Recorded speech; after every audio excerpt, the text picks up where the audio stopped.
Você tinha um anúncio no computador que, se alguém quisesse entrar em contato com um médico, podia ver o seu anúncio entre muitos outros, certo? Bem, eu não acho que havia um anúncio. Acho que temos um site que tinha algumas informações sobre mim. Ok, agora em agosto de 22, até o momento em que você viu a Lindsay, quantos pacientes naquele mês, mais ou menos, você tratou por psicose pós-parto? Quantos pacientes em um mês até aquele mês? Estou te perguntando sobre quando você começou a trabalhar em agosto de 2022. O que te pediram? E agora, por conta própria, como funcionário, quantos pacientes você já tinha tratado antes de atender Lindsay Clancy para a psicose pós-parto? Bem, no período de um mês, eu diria nenhum, porque é um transtorno muito raro. Certo! Mas ele existe, não existe? Com certeza. E é uma daquelas coisas em que você ouve vozes que outras pessoas não ouvem, certo? Isso é um sintoma de psicose, com certeza. E isso é legítimo, né? É um diagnóstico legítimo, sim, Não sim, existe com certeza. outro diagnóstico. Pessoas com psicose pós-parto ouvem vozes, não ouvem? Muitas ouvem, sim. O transtorno pode se manifestar de formas diferentes em pessoas diferentes, mas sim, muitas pessoas ouvem vozes. E quanto à depressão pós-parto, quantas pessoas naquele mês mais ou menos antes de você conhecer Lindsay, você tratou por depressão pós-parto? No período de um mês, é realmente difícil precisar isso. Talvez algumas. Talvez algumas. E você se lembra por quanto tempo os tratou por isso? De novo, é difícil realmente precisar exatamente quais foram essas pessoas em um curto espaço de tempo. Você pode dizer ao júri o que colocou no seu anúncio ou no site da Aster que indicava como você se descreveu? Eu não me lembro. Bem, uma das coisas que você fez foi dizer que basicamente era um especialista em pós-parto. Pessoas que você tem psiquiatria, você indicou isso no seu site, não foi? Você consegue ler o documento original? Eu não me lembro exatamente Não é das palavra palavras. por palavra. Trabalhando agora há quantos anos? 3, desde que você viu Lindsay, ou mais? Quase 4, sim. Você não mudou seu anúncio no site. Você mudou. Eu pessoalmente não mudei. Não. E você provavelmente já leu isso várias vezes, certo? Eu li algumas vezes, mas eu não passo muito tempo no meu site. Ok. Você se lembra de ter indicado que estava se especializando em algum aspecto específico da psicologia, psiquiatria? Sim, inclui provavelmente um interesse especial em saúde da mulher, em psiquiatria perinatal, em transtornos relacionados a traumas, ansiedade. E sabe, pode haver outras coisas que foram mencionadas. Sim, como mulheres que têm bebês e estão sofrendo de depressão pós-parto. Com certeza. Você anunciou isso depois de um mês trabalhando para a Aster, certo? Isso está listado como um dos meus interesses, com certeza. E de novo, me perdoe, quantas mulheres você tratou de depressão pós-parto nesse mês e meio antes de conhecer a Lindsay? Eu não sei, talvez umas 2, mas eu tratei. Eu tratei muitas delas na residência, que foi logo antes disso. Então, quando uma pessoa precisa ver um psiquiatra, geralmente ela não está bem. Isso é correto? Algumas não estão bem, isso realmente pode variar. Então, quando alguém vem ver um psiquiatra como você, é porque precisam de ajuda, certo? Sim. E quando eles vêm até você porque precisam de ajuda? Por exemplo, com Lindsay Clancy, ela veio até você por causa do seu anúncio, certo? Ou pelo seu site da Aster, pelo que você disse sobre você mesmo. Eu não sei exatamente como ela nos encontrou. Bem, você sabe por que ela veio te procurar? Eu não tenho certeza exatamente. Sexta-feira. Nós passamos um bom tempo revisando o seu formulário inicial, ou o formulário inicial que ela teve que preencher. Está correto? Você se lembra disso? Sim, nós fizemos isso. E o promotor continuou te perguntando, isso foi em setembro, certo? Dia 12? Foi nessa data que o formulário foi preenchido? Acredito que ela preencheu o formulário no dia 12. A consulta foi no dia 15. Então, o que a pessoa faz? Ela liga para você ou fala com alguém da administração? Como ela consegue o formulário para preencher? Sim, nossa administração cuida disso. E o que eles fazem? Como? Como isso acontece? Eles enviam os documentos para eles, provavelmente por e-mail, e o paciente preenche. Na verdade, pode ser que tudo esteja dentro do portal que usamos. Dentro do portal? O portal do paciente, sim. Certo? E isso significa que você acessa online e pode acessar o Aster Mental Health. Então, todas essas pequenas listas suspensas apareceriam. Algo assim. Você está ciente? É algo assim? Ou você sabe para que serve? O que ele faz? Então, como eu não cuido do agendamento e do envio dos formulários, eu não sei exatamente como é. Esse é o formulário que você entrega para uma pessoa que precisa de ajuda porque ela possivelmente tem algum problema mental. Está certo? Sim, e o que é importante é que eu reviso os formulários e nós passamos por eles durante a consulta, com certeza. Sim, Excelente. Agora, entenda que seus registros são o documento 219. Acredito que o júri terá acesso aos registros da Tufts. Certo, você está ciente disso, não é? Você sabe, é uma prova. Sim. Porque você conversou com a promotoria sobre o que é uma prova. E você sabe que seus registros agora fazem parte das provas diante deste júri, certo? Certo? Se é isso que você diz, sim. Eu não levaria o que Bem, Se você não sabe, tudo bem. Eu não sei os detalhes de como isso funciona. Mas você conversou com eles antes do seu depoimento? Não. Você não conversou com a promotoria? Não, de jeito nenhum. Você é réu em um processo muito grande, não é? Atenção. Sem regra. Sim, você por acaso é representado por um advogado, não é? Sou. E o fato de você ter um advogado é seu direito garantido pela Constituição. Isso não significa que você seja culpado de alguma coisa, certo? Certo, tudo bem. E você sabe que o resultado deste caso é muito importante para o resultado do seu processo. Excelente. Sem regras. Na verdade, eu não sei disso. Então você entende isso. Se de fato for determinado que você se anunciou como especialista em pós-parto e em psiquiatria pós-parto, e você teve 1 mês de experiência além de uma residência, você consideraria isso negligência ou falsa representação? Eu não acredito que tenha sido negligente.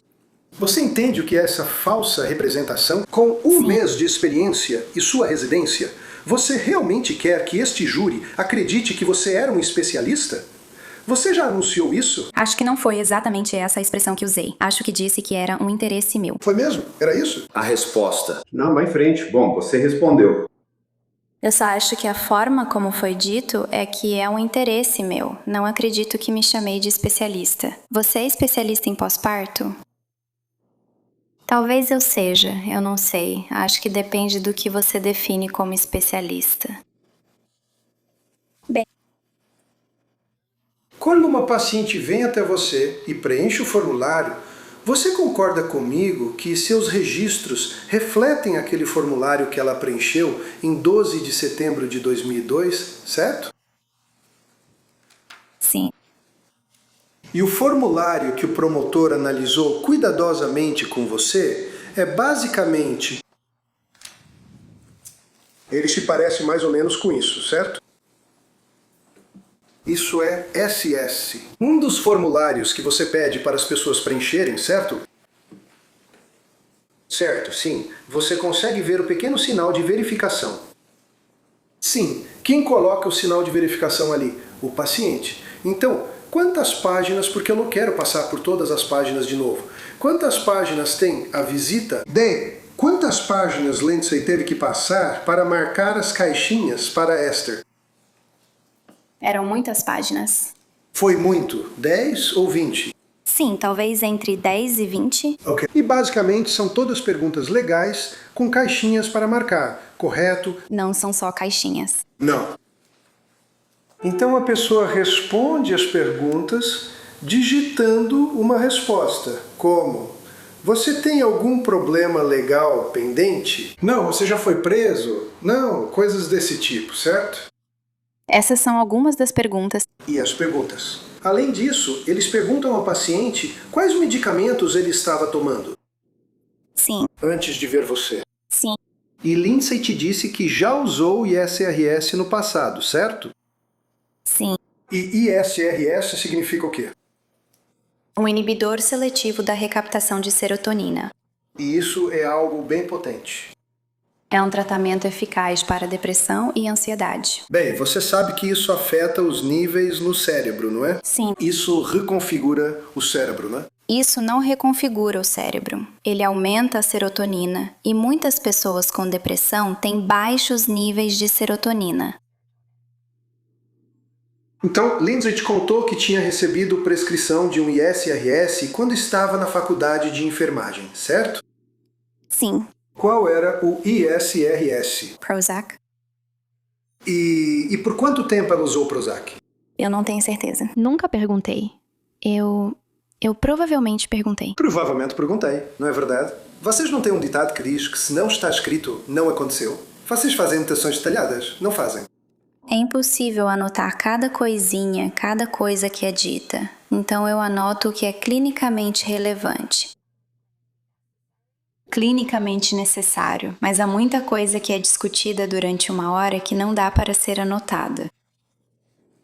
Como, por exemplo, o fato de uma pessoa ter usado um ISRS quando estava na faculdade de enfermagem não é um dado importante para se descobrir. Não, isso é importante. Desculpa. Sem problema. Eu não estou, fazendo aquele número da Sophie Cunningham. Só estou fazendo uma pergunta. Só isso. E você pode responder, tá bom? E se ela tivesse tido uma reação ao Prozac?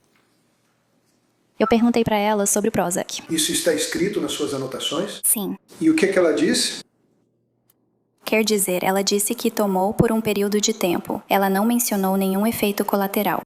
Ela não te contou que teve efeitos colaterais. Entendi. Então, quando um paciente vem te procurar depois de um mês e está doente, procurando ajuda, você espera que ele te conte os fatos espontaneamente?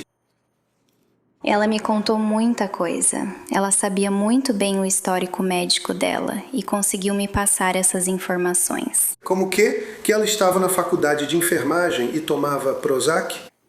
Isso faz parte. E ela te contou isso, certo? Sim. E ela foi bem direta e honesta com você, não foi? Ao responder essas perguntas, certo? Eu acredito que ela foi. Todos nós passamos um tempo conversando sobre o fato de que ela declarou que havia consumido álcool, que ela se sentiu culpada por isso.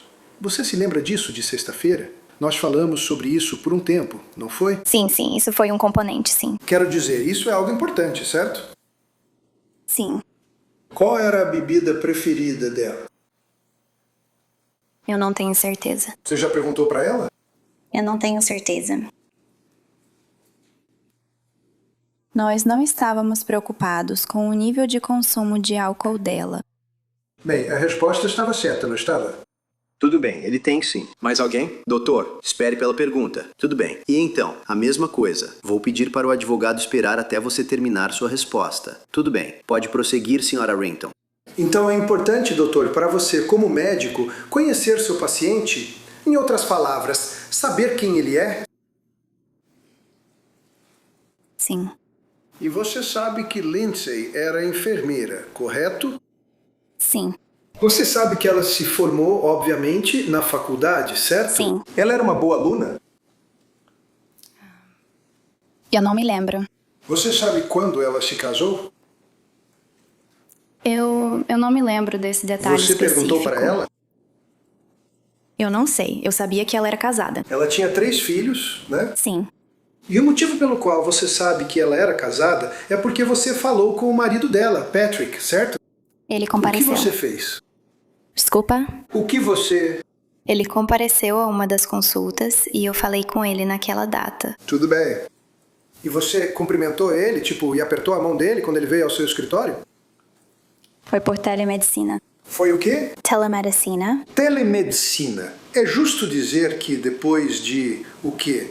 14, talvez você tenha dito ao júri, 14 consultas que você teve com Lindsay durante aquele período de setembro até janeiro.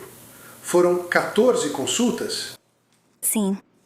Todas elas foram por telemedicina, não foram?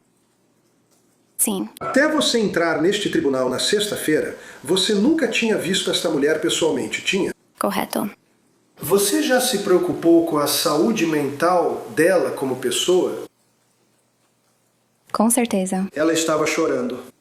Ela relatou sintomas, disse que não conseguia sair da cama, não é verdade? Em um momento, ela disse que era difícil sair da cama. Dificuldade. Fora. Foi difícil para Lindsay Clancy sair da cama? Porque ela estava muito deprimida. E você deu um abraço nela? Não, você estava em uma consulta por telemedicina, então não podia dar um abraço nela, podia? Você não teve nenhuma chance de sequer vê-la pessoalmente, teve?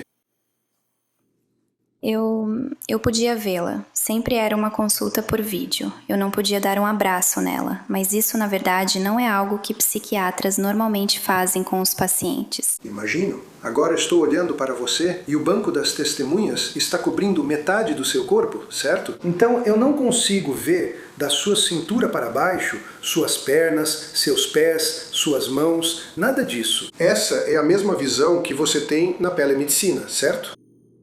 Sim.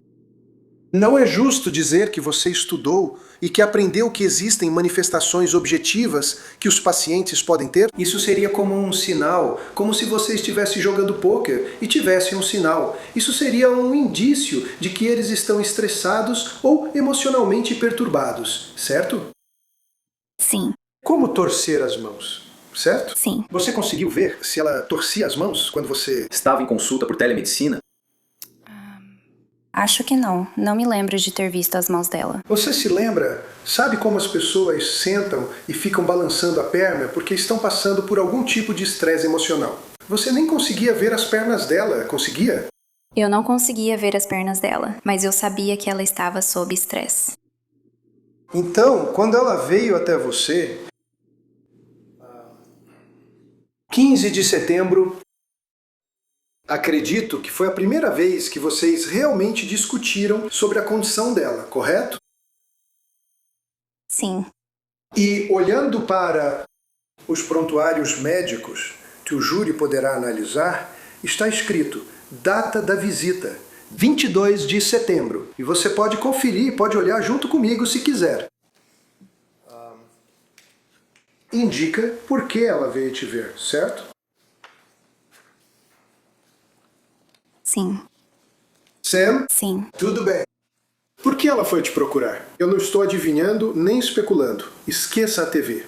Apenas olhe para suas anotações. Me diga o que levou Lindsay Clancy ao seu consultório. Ansiedade pós-parto. Só isso? Foi isso que você anotou nos registros? Bem, essas foram as palavras dela quando perguntaram: quais são os problemas pelos quais você está buscando ajuda? Entendi. Ansiedade pós-parto. Agora, como psiquiatra, ao se encontrar com essa jovem mulher, depois de cerca de um mês trabalhando como psiquiatra para a Aster, existem testes que você aplica a uma mulher que está no pós-parto para descobrir que tipo de ansiedade ela tem, certo? Bem, existem alguns testes de triagem, mas o mais importante é o que a paciente me conta e a minha avaliação durante a sessão. Entendi. E isso seria levado em consideração nas avaliações de Tufts em todas as 14 dessas reuniões? É o que a paciente te conta, certo? Sim, e o que eu observo durante a sessão? Pelo telefone? Pelo computador. O que, se você puder me dizer, é o teste de Edimburgo? É uma escala que avalia os sintomas da depressão pós-parto. E quando você aplica, esse é um teste importante, né, para o médico avaliar uma paciente quanto à DPP. Eu não diria que é um teste importante. Mas é um teste bem importante, não é? É o único que mede a depressão pós-parto, certo? É um teste comum. É um o quê? Comum, usado com frequência. Eu não sei. Tudo bem. Então, quando você usou isso na Lindsay, quando isso foi administrado a ela? Eu não usei isso na Lindsay. Por quê? Nós usamos o PHQ. O que é um Que é PHQ 9?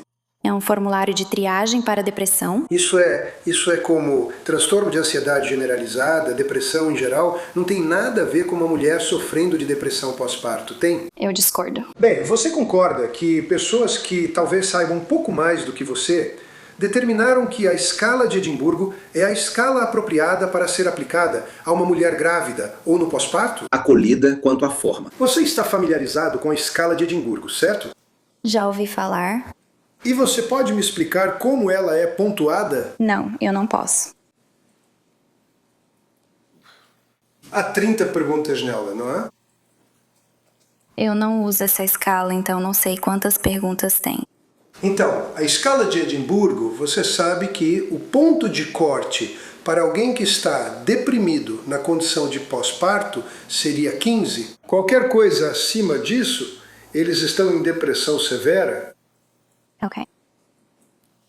Você sabia que o primeiro teste de Edimburgo que foi aplicado nela a classificou com depressão severa? Eu não estava ciente desse teste. Eu não sabia que isso tinha sido aplicado nela.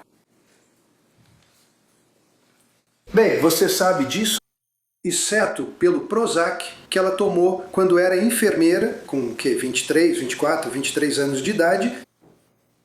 Ela não tinha, além de ver o próprio médico por causa do bebê, ela não tinha consultado nenhum médico. Você sabia disso, certo?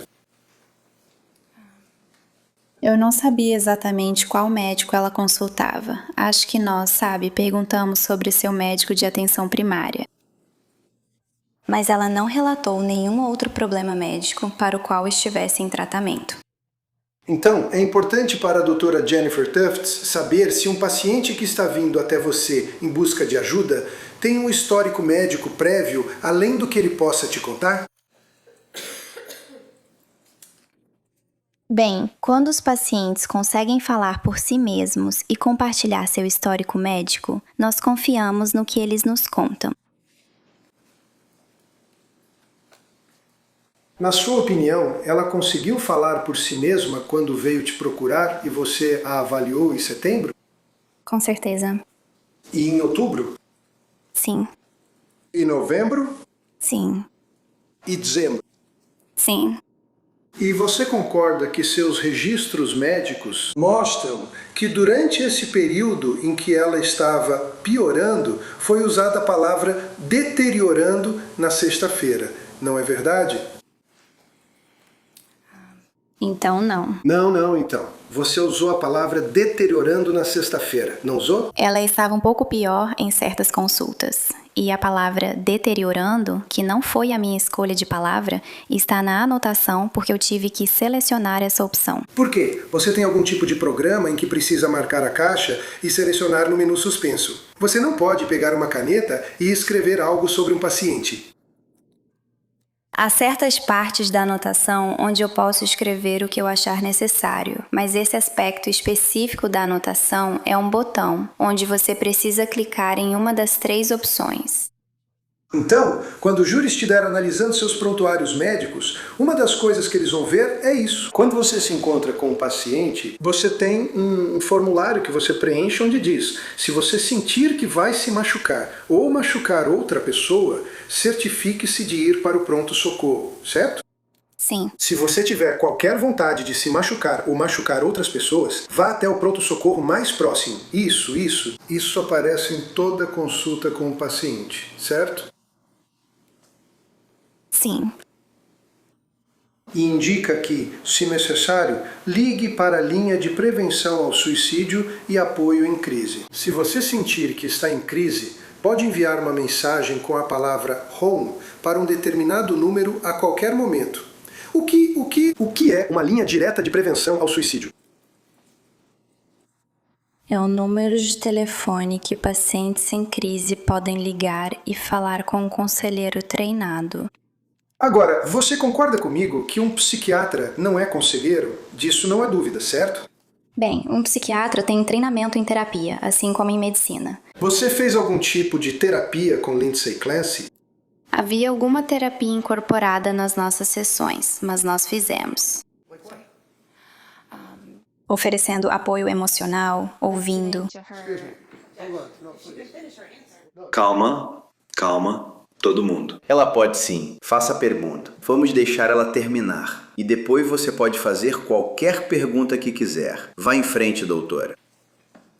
Mais alguma coisa que você queira dizer? Então, as sessões dela eram focadas principalmente no manejo medicamentoso, mas havia um aspecto de terapia, incluindo esses itens. Certo. E as sessões duravam o quê? 17 minutos? Quanto tempo duravam?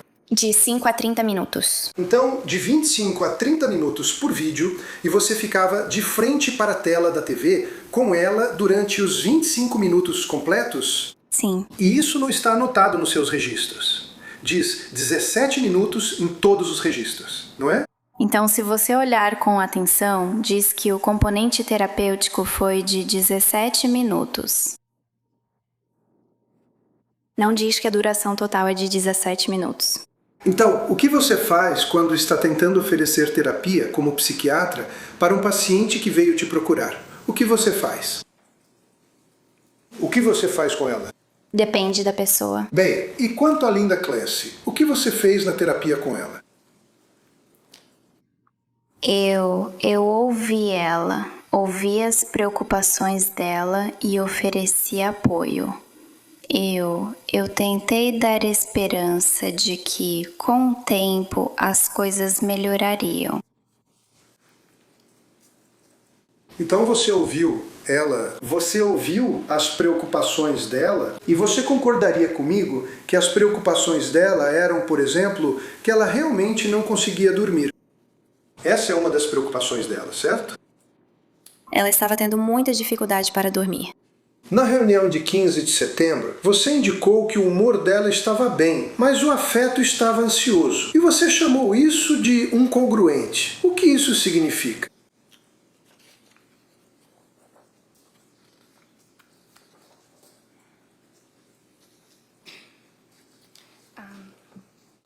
Então ela disse que estava se sentindo bem.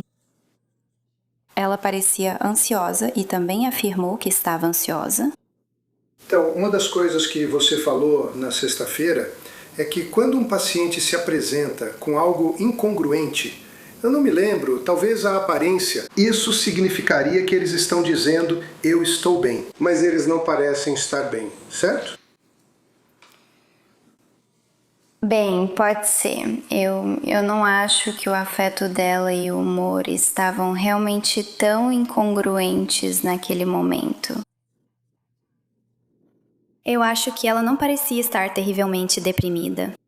Eu não disse que ela estava terrivelmente deprimida naquela visita inicial, mas ela disse que estava ansiosa e parecia ansiosa. Isso é bem congruente. Ok, então você colocou no relatório que havia congruência ou incongruência? Então essa não é uma opção para eu indicar nessa sessão. Mas isso... Estava de acordo. Você é como um robô. Você não pode pegar uma caneta e anotar alguma coisa. Você tem que usar o menu suspenso e os gizes no computador? Bem, se está no computador, aí eu fico limitada pelas opções que estão disponíveis. Por que a doutora está limitada? Por causa da tecnologia. Que tecnologia? O fato de haver um formulário em um computador? Você está tentando tratar um ser humano que vem até você em busca de ajuda. E isso é o mais importante. O mais importante era o tratamento, não o que está marcado em uma caixa. Faz sentido. Então você não conseguiu fazer uma anotação sobre se o afeto e o humor dela pareciam estar em conflito, que ela estaria incongruente e que tinha insight prejudicado. Você não pôde anotar isso, está certo? Porque o campo não permite. Correto.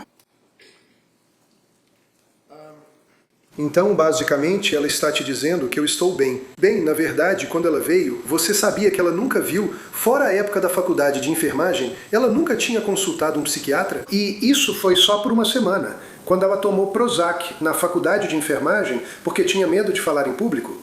Você sabia disso? Eu sabia que ela não tinha um histórico psiquiátrico significativo. Eu estava ciente disso. Ok, então você foi o primeiro psiquiatra que ela teve o prazer de conhecer. Isso está correto? Sim. Eu acho que foi. E isso não é importante para você, como médico, colher o histórico clínico? Eu colhi o histórico clínico. Então, você pode nos contar? Você está testemunhando aqui pela acusação. Diga para nós se ela tinha ou não algum histórico psiquiátrico anterior, além daquele na escola de enfermagem, por uma semana por causa do Prozac. Ela não relatou nenhum outro histórico psiquiátrico anterior, além do Prozac e do Wellbutrin. Então, quando um paciente vem te ver e você está tratando para ajudar esse paciente, se ele não te relata alguma coisa, você aparentemente não fica sabendo, certo? Bem, eu acho que depende. Certamente há coisas que eu posso avaliar, mas se estiver relacionada ao histórico deles, eu preciso que eles me contem. Bem, você não pode avaliar isso a menos que pergunte, certo? A menos que eu pergunte ou que eles se ofereçam para contar. Claro, ou nós já eles falamos preenchem sobre nos isso ser formulários. dito espontaneamente. E você, como médico, quando está avaliando um paciente que vem até você em busca de ajuda, você faz perguntas para eles? Sim, Você não perguntou o histórico anterior dela? eu perguntei. O que ela te contou? Ela disse que o histórico anterior dela era aquilo que a gente conversou sobre o Prozac e a escola de enfermagem. Então, basicamente, além de esperar dar a ela esperança, foi o que você disse, quanto à terapia. Como se dá esperança a alguém em relação à terapia? O outro doutor? Tento encorajá-los. E o que você a encorajou no dia 15 de setembro? Dia 15. O que você a encorajou a fazer para dar esperança a ela no dia 15 de setembro? O que eu a encorajei? Eu não me lembro exatamente das palavras. Isso Você foi há anotou quase isso no 4 seu anos. registro? Não, a gente não anota, sabe, detalhes de tudo que é Bem, triste. essa é a terapia de que você está falando. Sim. Sim. E você não anota a terapia que dá ao paciente nos registros, certo? Bem, eu escrevo alguma coisa. Você anota? Eu mencionei não, isso. com licença. Espere. Diga Pegue sim as cartas. ou não. Espere. Você tem que deixar ela terminar a pergunta. Ouça a pergunta e responda só o que foi perguntado, tá bom? Pode ir. Você pode reformular essa pergunta, Connie? Não, vou deixar ela responder. Eu mencionei que ofereci terapia de apoio. O que é terapia de apoio? É ouvir as preocupações do paciente e oferecer apoio emocional e validação. Então, apoio emocional e validação parecem ótimos. A jovem que tinha o quê? 20, 29, 30 anos, veio te procurar Sim, e veio buscar ajuda com você, certo? sim, Disse que não conseguia dormir e que estava ansiosa, correto? sim, Você sabe que ela estava no pós-parto, correto? sim. Você sabe disso sobre uma paciente que estava no pós-parto? Aliás, qual é a sua opinião sobre o período do pós-parto em que se pode ter depressão pós-parto ou, mais importante, psicose pós-parto? Qual é o período de tempo? Normalmente é de 1 ano. Então ela estava bem dentro desse período, correto? Sim. E você tentou oferecer terapia, dando esperança a ela. E quanto tempo você acha que isso levou? 5 minutos? 10 minutos? 2 minutos? Não tenho certeza. Acho que foi diferente em cada sessão. Ok. Então, a única coisa com que você diagnosticou Lindsay em 15 de setembro foi TAG, transtorno de ansiedade generalizada, correto? Foi transtorno de ansiedade generalizada, assim como um transtorno de adaptação com humor deprimido. E você receitou medicamentos para ela, certo? Sim, E o medicamento que você forneceu para ela foi a sertralina, certo? sim, E a sertralina seria o Zoloft, certo? sim. Então, este é um pequeno gráfico que mostra as prescrições que Lindsay estava tomando. E as colunas amarelas são as suas. Ok, você pode ver isso. Você concorda comigo que no dia 15 de setembro você prescreveu sertralina, Zoloft, 30 comprimidos no dia 15 de setembro, 25 miligramas, certo? Sim.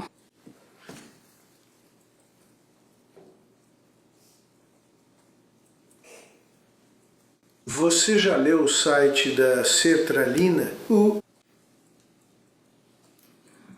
site da sertralina? Sim, sertralina, Zoloft, é uma substância química que é comercializada como um produto farmacêutico final, certo?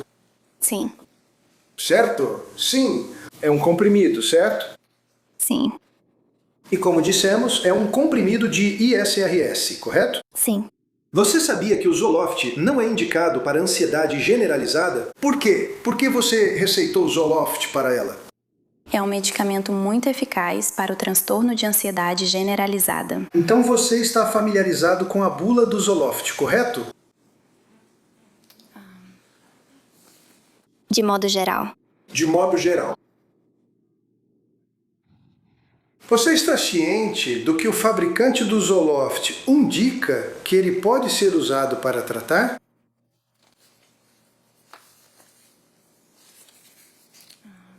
Estou ciente de que ele é usado para tratar vários tipos de transtornos de ansiedade, assim como depressão maior.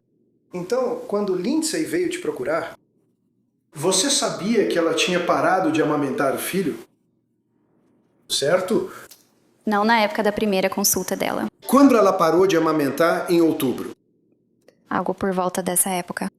Você sabe que ela tinha pouco ou nenhum histórico psiquiátrico, além de ter consultado com você, correto? E o Prozac, sim. Você sabe que, na verdade, ela tinha parado de beber, seja lá o que fosse que ela estava bebendo, porque você nunca perguntou, certo? Eu não estava preocupada com o nível de consumo de álcool dela. Bem, isso está no seu formulário, certo? Isso foi na triagem, mas eu... Você sabia que ela não estava bebendo quando você a atendia, correto? Sim, foi isso que ela me disse. Ok, e você acredita no que ela te disse, certo? Sim.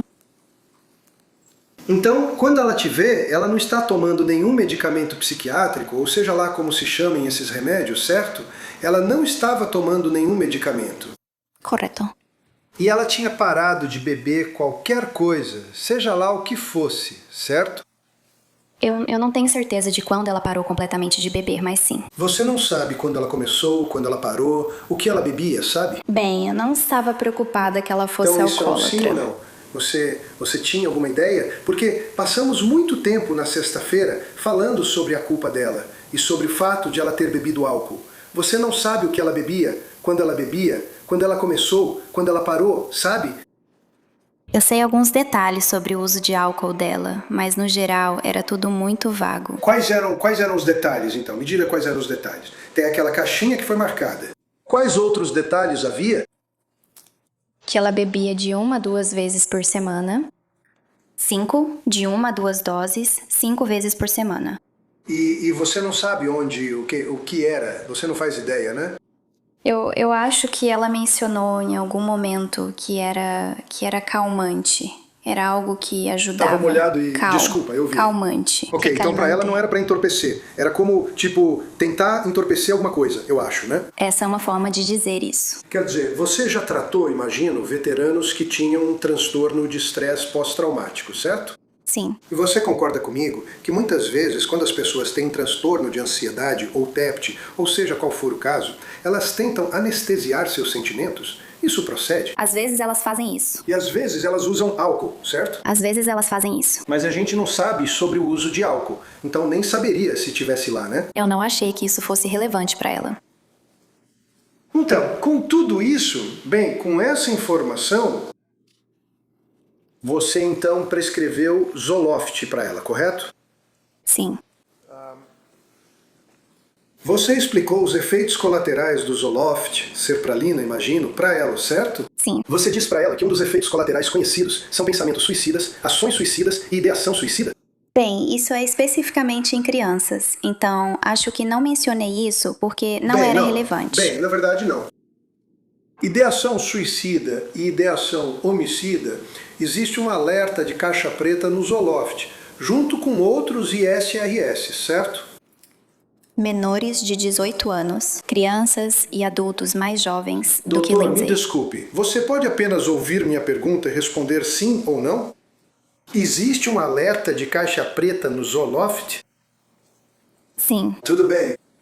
E um aviso de caixa preta é exigido ou prescrito por quem? Pela FDA?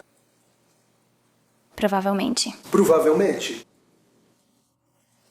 E basicamente alerta que, especialmente com jovens ou adultos jovens, que isso pode causar pensamentos suicidas ou, Deus me livre, homicidas, certo? Sim, E você sabe que, na verdade, a FDA determinou que isso pode afetar pessoas de até 23, 24 ou 25 anos. Você sabe disso, certo? eu acho. 24. Tudo bem? É o que Vou eles aceitar. dizem. 24. É possível, não é?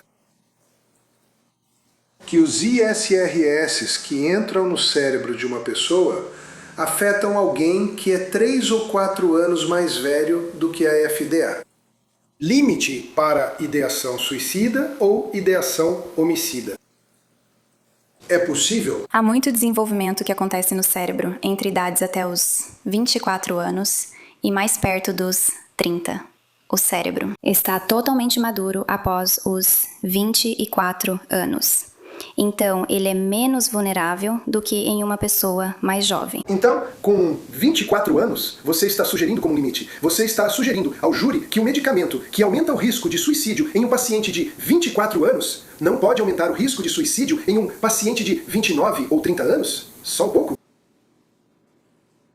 Eu não acredito que haja evidências de que isso cause esse efeito em pessoas com mais de 24 anos. Então, como psiquiatra que tinha capacidade de prescrever esse tipo de medicação para pacientes e cidadãos, que tipo de pesquisa você fez sobre o Zoloft e ideação suicida, ideação homicida?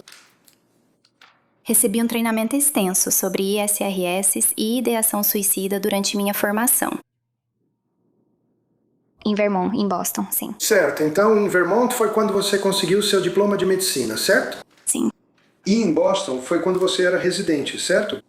Sim.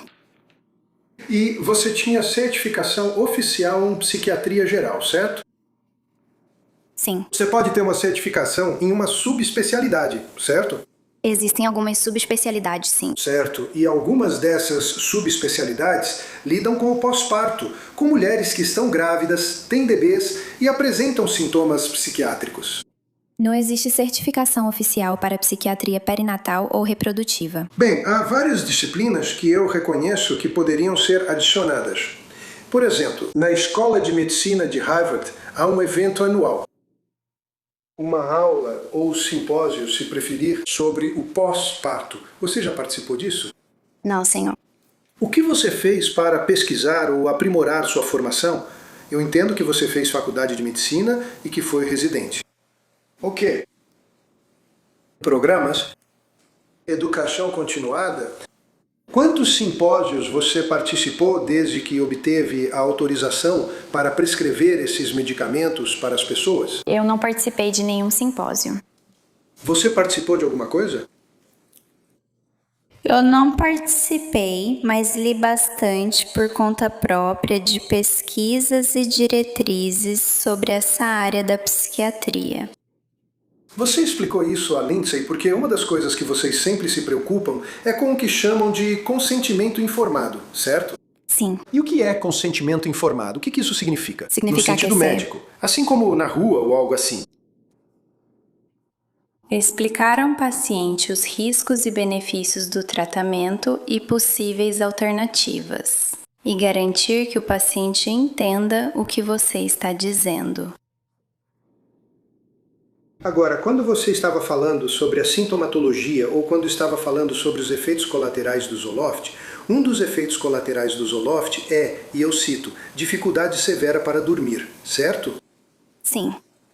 Você disse isso para ela?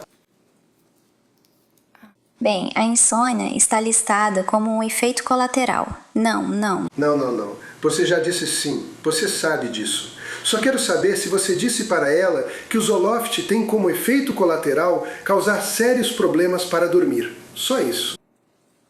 Então, eu não usei a palavra grave porque normalmente não causa problemas graves para dormir, mas achei que você estava se referindo ao momento em que ela me disse que realmente teve sérios problemas para dormir. Foi isso que ela te disse, é verdade. certo?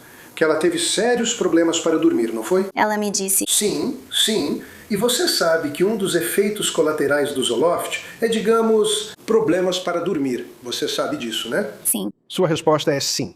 O júri precisa conseguir te ouvir. Sim.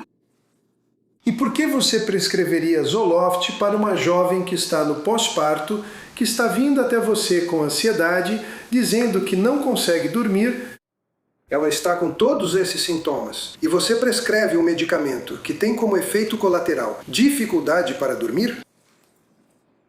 Então, as pessoas têm respostas muito variadas aos medicamentos. Algumas não têm efeitos colaterais, outras têm 1 ou 2. É impossível prever, mas o Zoloft é uma das principais opções de primeira linha. Quem disse? Estava completo. Quem disse? Dizem que é o consenso geral. Certo, você sabe sobre o pessoal do banheiro. Vocês dois não podem falar ao mesmo tempo. Então deixa ela terminar a resposta dela e depois eu vou te dar bastante tempo para fazer qualquer pergunta sobre a resposta dela. Então pode. Você terminar sua resposta sobre isso? Há pesquisas extensas apoiando o uso de sertralina neste caso, e o consenso geral entre os psiquiatras é que ela é de primeira linha. Um medicamento seguro para indivíduos, incluindo mulheres no pós-parto.